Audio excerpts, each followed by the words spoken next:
All right. So listen, a couple of minutes, if you're open to it, for this little group that really wants to meet you.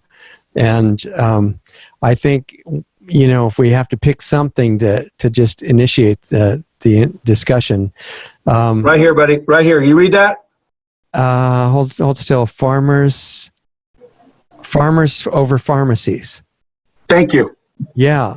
In this one, we can say anything we want in this group. All right. So, I mean, that's a very radical hat, but I totally agree with it.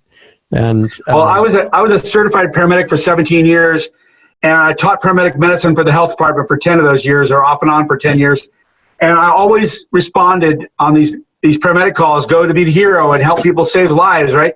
Yeah. You walk in and you got this person having whatever medical crisis they're having, and there's always a bunch of drugs next to them, a bunch of pharmaceuticals, and there's never any good food in the house. Yeah, I completely agree. It's going more in that direction. Yep.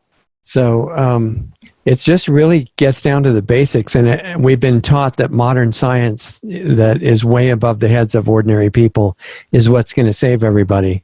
And it's kind of the opposite, right? Getting back to things that were known thousands of years ago.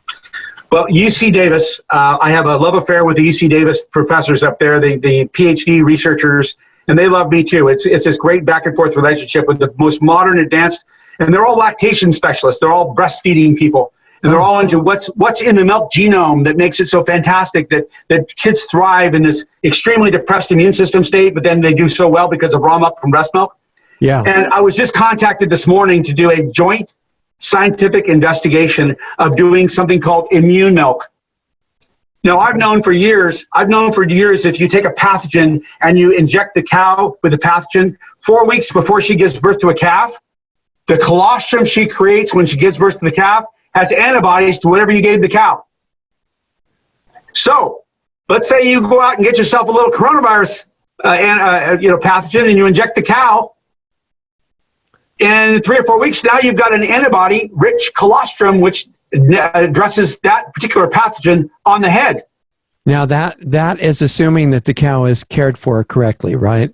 Not the cows that are under stress that live for 3 years in the conventional dairies.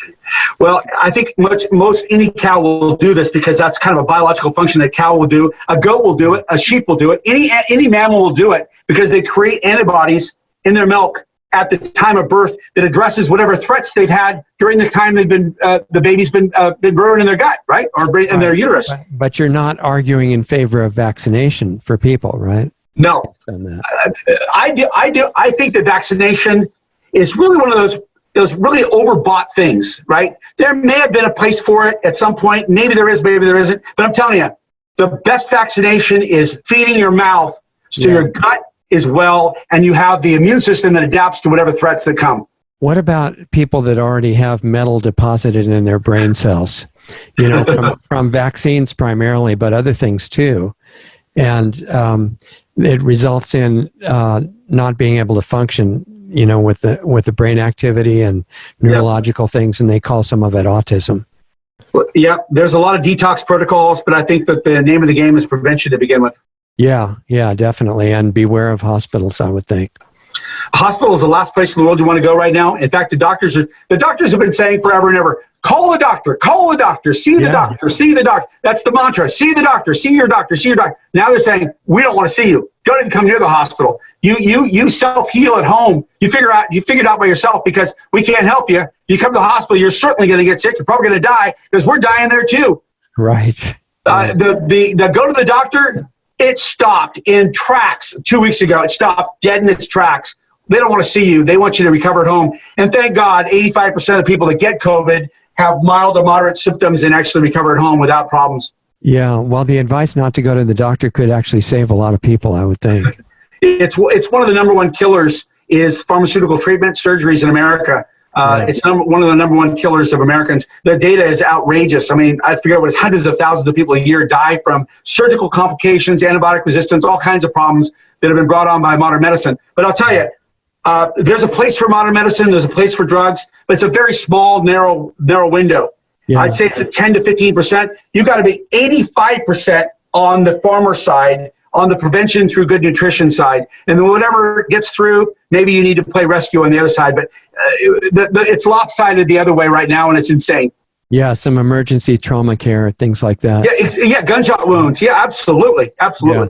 Yeah. And if they can't find raw milk on realmilk.com from a place that passes the questions, then they can get their store to order your cheese, I would think, right? They can do that, and they can also email rawmilkinstitute.org, rawmilkinstitute.org, and we'll answer whatever questions they have. There's a whole, we can answer, we have the experts there. They can actually answer the questions about food safety and that kind of stuff. And raw milk cheeses are a fantastic way to go as well. Yeah, and is it inadvisable to put those in the freezer? What do you think? The cheeses are not necessarily, you don't need to freeze them. You can, but I wouldn't do it. There's no need to. I would just put them in the refrigerator and let them continue to age. And they could last a year in there, no problem, right? In fact, you pay more for the 2-year aged year than you do for the 1 year. That's a good point, yeah. Okay. Yeah. Well, thanks for hanging around. I hope we didn't make you too late or anything. We're good. And thank you for teaching and helping encourage those to think outside of the box, inside the bottle. Right. Yeah, exactly. And I hope you'll be open to be invited back at some point too. I am. Highest priority is to teach and to share. And it's an act of compassion and an act of humanity. And we need to be better at that in this world today. All right, buddy. Have a good rest of the day, Mark. Take care. Mark. Thanks. Bye-bye. Thank you, Doug. Bye.